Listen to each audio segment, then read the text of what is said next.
may isang retired Premier General na sabi niya, nakakaya yung Trillanes. Nag-comment.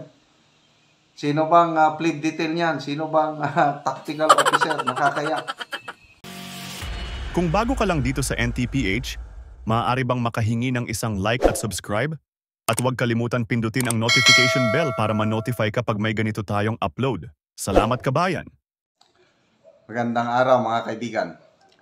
Pag-usapan natin ngayon ang kapalaran ni ex-Senator Trillanes sa kanyang pagtakbong mayor ng Caloocan City.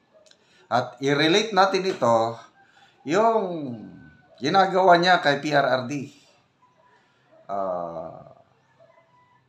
Yung mga Duterte supporters sa Caloocan, I'm sure marami dyan.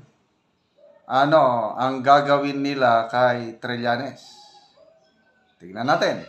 Ito, may nagpadala sa akin ng result ng survey, SWS survey to yung voters preference sa Caloocan. Tingnan natin ano ang kapalaran ni Trillanes.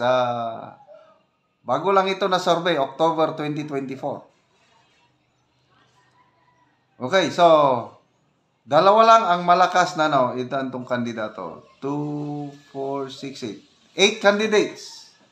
Kailang dalawa lang ang malakas. Una, si Along Malapitan. Itong Malapitan family, sila yung hari. Sila ang namumuno sa Caloocan. Matagal na.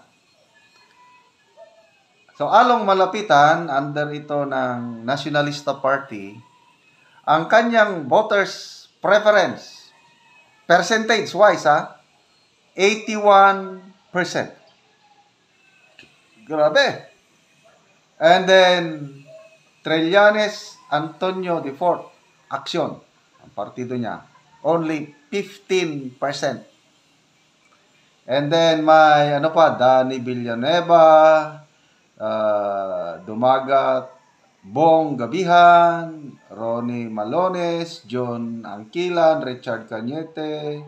Ala na, less than 1% na ito. Kaya, dalawa lang ang bantayan na kandidato sa Caloocan. Ito lang si Along Malapitan at Antonio Trillanes. Okay lang sana kung dikit ang laban. Ayan 81%. Malapitan compared mo sa 15%. So, saan pupulutin itong si Trillanes? Lalo na ngayon na yung pagkatapos ng Quadcom, yung nagkainitan sila ni PRRD dahil ibinalik na naman niya yung old issue, yung bank accounts, matagal na yan sabi nga ng yung nabasa kong comments, hindi sana mag-attend si Trillanes, kailang may amo siya na nag-utos sa kanya, habol ka doon, magsalita ka, i-present mo ito. Present niya, naka-PowerPoint pa. Kaya, ang tawag sa kanya ni General Romeo B. Poques is PowerPoint Ranger na wala namang laman. Basahin natin yung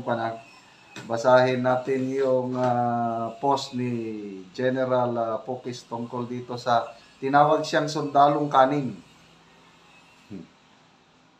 Okay. Ito, post ni General Poques. PowerPoint Ranger talaga itong si Trillanes. Naka-PowerPoint ang bintang. Ginawa na niya noon yan and proven not true. Sundalong kanin. Paano naging sundalong kanin itong okay, so mga nag-comment. J.K. Gu, also favorite niya mga Excel sheets niya. He's a prime example to never be a soldier like him. Sundalong kanin for life. Yung walang silbi. Ka George, sabi niya, tingin po niya kay FPRRD parang may sungay. Okay? Kaya grabing galit. Si KB Blue, sabi, true. Sundalong kanin, Antonio Trillanes. Ito, si Jason Padilla. Sinigawan tuloy ni Congressman Acop, sir. Hoy, Trillanes, huwag kang gaganyan-ganyan dito, ha? Oh, so, ito, nakatikim siya sa isang matinong PME graduate. Okay, si Boyet Tumulba, Sani, huwag kang aasta-asta ng ganyan dito, ha? So, wala, nakatikim ng husto itong si Trillanes. Ngayon, I don't know kung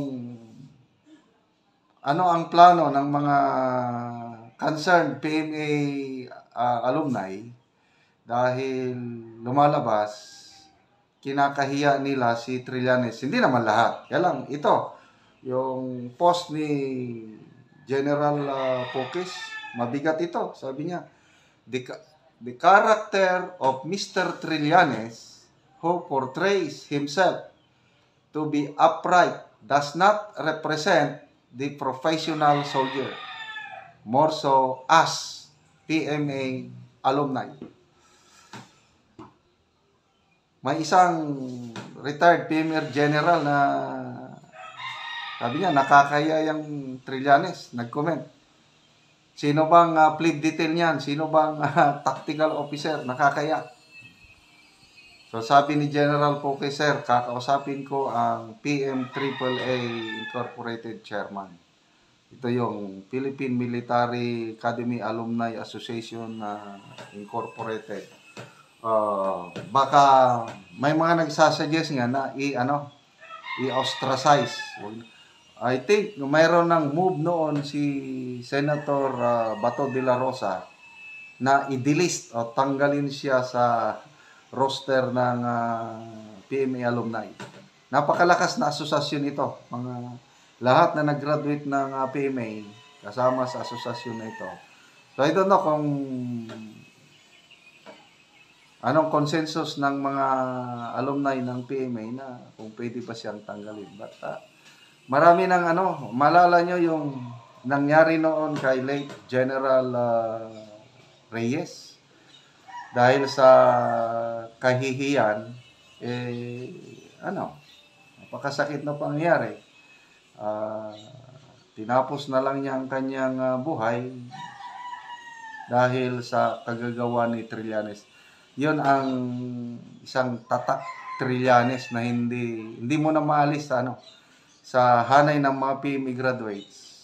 Maraming nagalit kay Trillanes, maraming nagsympathize kay late General Angelo Reyes. Anyway, balik tayo sa election.